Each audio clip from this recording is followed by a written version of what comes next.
The GAA All-Ireland Senior Hurling Championship. Littlewoods Ireland have brought the worlds of fashion and sport together. Cork goalkeeper Anthony Nash is one of the best goalkeepers in the country and has twice won All-Stars in 2012 and 2013. He's a native of Kanturks. Liam Sheehy, one of the interesting things that Derek McGrath has said during this week was that last year ahead of their Munster game that he spent hours of analysis looking at Anthony Nash's puckouts. How huge a role do they play and how are they combated? Well, I think Anthony is a massive player. He's probably their key player. You'll see him here. This is the first minute of last year's Munster final.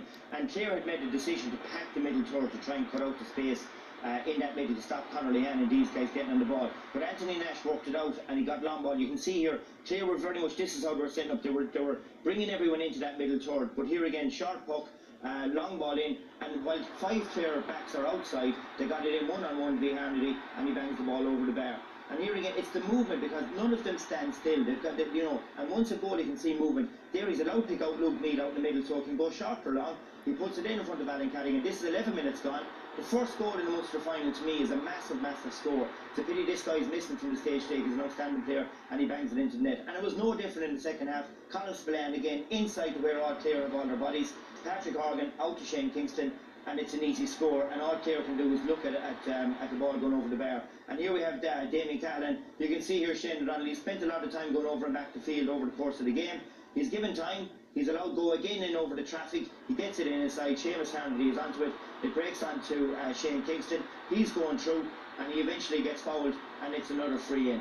And obviously they put that ball over the bar. So if you look at the total puckouts in last year's Munster final, for the 33 times that Anthony Nash had the ball in his hand, 22 of those times he managed to get the ball, not just to a Cork player, but a Cork player uncontested. And I would definitely feel Jerry O'Connor and Donald Maloney need to make sure that they don't allow a 2/3 majority when it comes to Anthony Nash's puckouts today.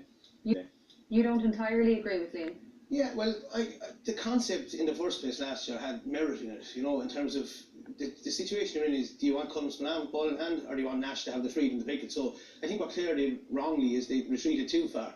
So they're right back into the middle of the field with the result that they didn't allow for the fact that Damien Cahalane might come 40-50 yards and, as Liam pointed out, go over the traffic. So I think on reflection, even ourselves in planning for the semi-final of the All-Ireland last year, we just went with 2 inside. But the press will come straight away. So you need to put the pressure immediately, not allowing them to build an attack. And it's ending up in the full forward line, and it becomes almost death by bombardment eventually, because the ball is in that half so often, it's very hard to keep them out,